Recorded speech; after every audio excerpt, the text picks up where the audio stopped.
our truth is flawed by our own biases. Yes. And so as much as I respect artificial intelligence, I use it and enjoy it and think it's very interesting.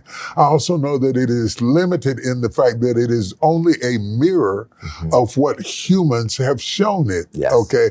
And then when we talk about it serving humanity, the word serve takes me back to slavery. And are we creating robotical slaves to carry out our wishes in areas of life? Or are we creating tools to expedite what we're trying to do? I think there's a thin line between those two things. Yeah. And because of the wickedness of humanity, I'm a little bit concerned that what might start out as a tool to expedite our progress in the universe, not just Earth, but in the universe, might somehow get twisted into some ability to serve us in a way that we don't need to be served. Yeah. Do you worry about that? I do. You're raising sort of the new theological questions that occur when a new form of consciousness emerges. And so there will be people who are on both sides of this argument. There'll be some people who are mainly concerned that the AIs will make us serve them. Those people will be concerned about a domination challenge. And they would say the AIs are already domesticating humans. Called social media. Yes. That the algorithms that keep you drooling and that's that the AIs are already domesticating humans.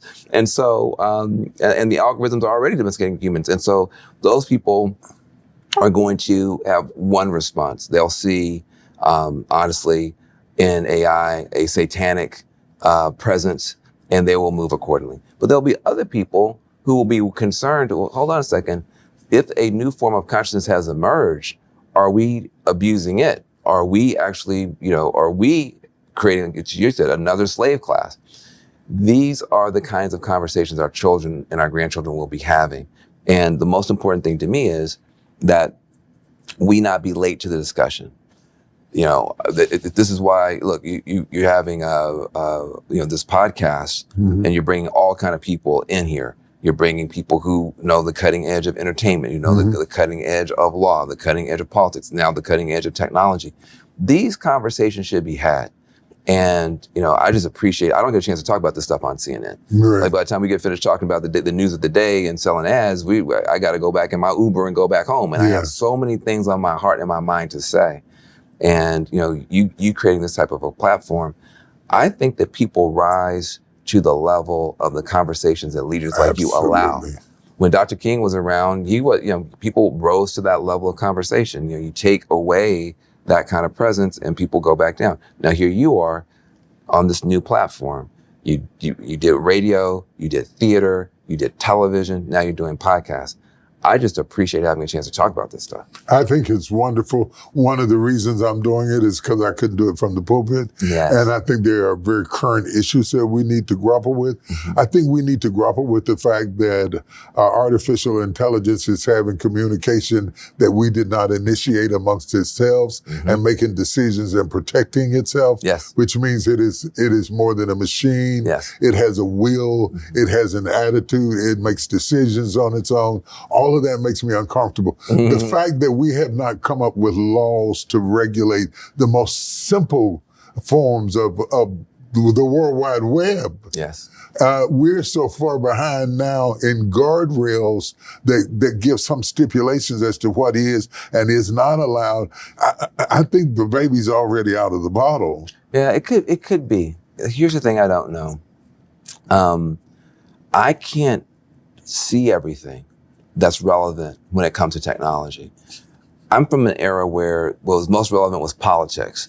What is the president going to do? What's the governor going to do? Right. What are we going to march about? What are we going to protest about? We're going to organize this, we're going to organize for that, because the things that were most important for me were in the public domain. Right. And so all of my muscle memory is around, I can find the facts, go to the library, make a phone call, and then I can take effective action. This is the first time in my life I can't see all the facts. Right. These companies have trillions of dollars and they're doing stuff at such a rate of speed that as a citizen, I don't have all the facts and I don't know what action I can take that is going to be effective?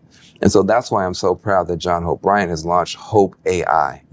He is taking such a powerful role in saying, look, I'm not going to allow the AI companies to run off this way and have our communities just sink into depression. He launched something called Hope AI, where he's getting the Boys and Girls Clubs, all these different groups that have reached into our communities, but they don't know the information yet. And he's then reaching out to the technology companies and says, we've got to come to the table. And I think what you're going to see through Hope AI and John Hope Bryant is an empowering of our folks at the community level to understand what's going on and then to begin to talk. Out of that, something will emerge. We are pre-something. There's something that will emerge. You have too many parents that are looking at these devices and watching what's happening to their children. They don't like the depression. They don't like the body dysmorphia. They don't like the fact that if you try and take the thing away, the child cries and screams like a crazy person. They are going to have their voice. There are too many people that don't like the fact that you have Russia and China and Iran all up in our elections through these devices and nobody's saying anything about it. They will be heard. So right now, it looks like it's all machines up here and the people just down here. That won't last. Something will rise up. And then we'll be talking about the movement now that's rising up to get AI under control, to get social media out of the hands of babies, to do these things, and then we'll have something to talk about. But right now, we're in the shock and awe of this new technology. And it's happening so fast. Happening fast. And so rapidly. I am not against AI. I want to be sure that I clear that up. I would be dead if it wasn't for AI. I had a heart attack. It was artificial intelligence that went in through my vein all the way up to my heart and healed my heart. And put 2 stents in my heart. And I don't have a scratch on my chest anywhere. Whereas used to be, they would have to break my rib cage and take the heart out and do all of that. None of that. I left there with a Band-Aid over my wrist. So it can definitely be used for good.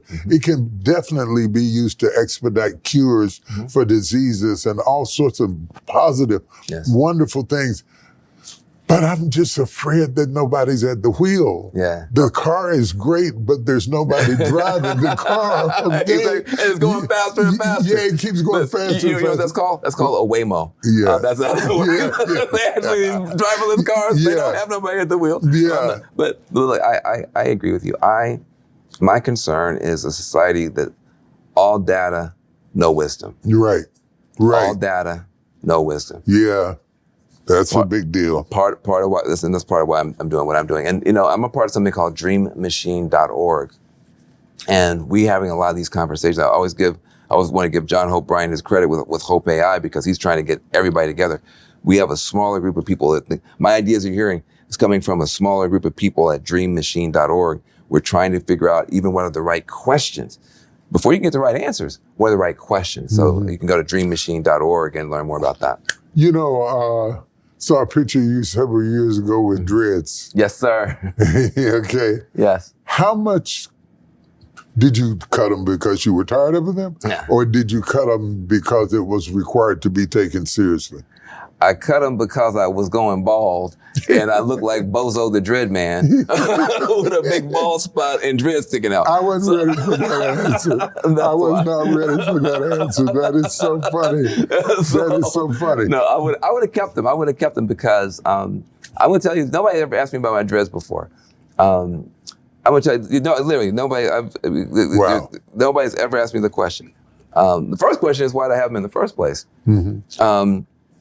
When I was going to Yale from University of Tennessee at Martin, where I got a fantastic education, I just didn't have all the fancy words to go with it. Frankly, most of what I learned how to do at University of Tennessee at Martin communications program. So I give them their credit. But I was concerned that I was going to get sucked up into a system I didn't understand. And I was going to law school to help Black people. I wanted to be a civil rights lawyer. I wanted to be a poverty lawyer. And I was afraid I was going to get to Yale and I would be turned into something different. This is 1990.